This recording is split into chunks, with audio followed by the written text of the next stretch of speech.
Welcome back to 2230, your source for in-depth analysis of current events in Singapore and Asia. Today, we've got a hot topic that's been making headlines in Singapore's political landscape: the civil service's stance on pay reductions for officers under investigation. But before we dive in, if you appreciate factual and engaging content like this, don't forget to hit that like button, share this video, and subscribe to our channel for more updates on Asian news and politics. Now, let's get into it.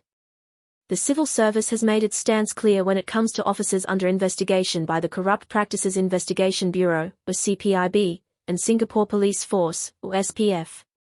When officers are interdicted from duty, they will receive half pay, capped at a maximum of 8,500 Singapore dollars per month.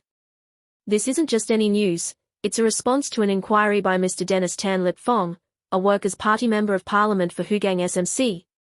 He wanted to understand how this policy affects junior, middle rank, and senior civil servants.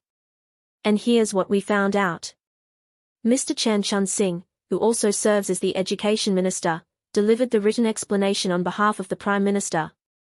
He clarified that if an officer is found innocent after the investigation, they will get their withheld half pay reimbursed.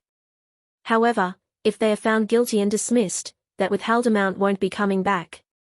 And guess what? These rules apply to everyone across all ranks. But here's where it gets interesting. On August 2nd, Prime Minister Lee Hsien Loong announced that Transport Minister S. Iswaran's ministerial pay had been adjusted to the 8,500 Singapore dollar capital. Why? Well, Mr. Iswaran was temporarily relieved from his ministerial duties due to an ongoing CPIB investigation. PM Lee explained that the pay cut aligns with the Civil Service Protocol for unique incidents involving ministers because there's no established rule or precedent for such cases. Now, what about Mr. Iswaran's MP allowance? PM Lee made it clear that the ministerial pay cut does not affect the MP allowance, which is around 16,000 Singapore dollars per month. But suspending the MP allowance would require a motion to pass in Parliament. So, it's a different ballgame altogether. And in the midst of all this, Hazel, a non-constituency Member of Parliament, or NCMP, representing the Progress Singapore Party, or PSP, proposed suspending Mr. Iswaran from his parliamentary duties for the remainder of the 14th Parliament's current session. She cited the seriousness of the corruption investigations and his non-performance in his constituency as reasons. But here's the twist: the People's Action Party in Parliament voted against suspending Mr. Iswaran from his parliamentary responsibilities. Both the Parliament and the Workers' Party backed a countermotion suggesting that a decision on Mr. Iswaran's MP pay should only be made after the investigation concludes. So, what do you think about this situation? Do you believe this is a fair policy, or should there be more flexibility in such cases?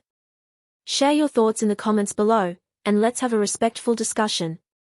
That's all for today's episode on 2230. If you found this video informative, please give it a thumbs up, share it with your friends, and don't forget to hit that subscribe button for more insightful content on Asian news and politics. Thanks for watching, and stay tuned for our next update.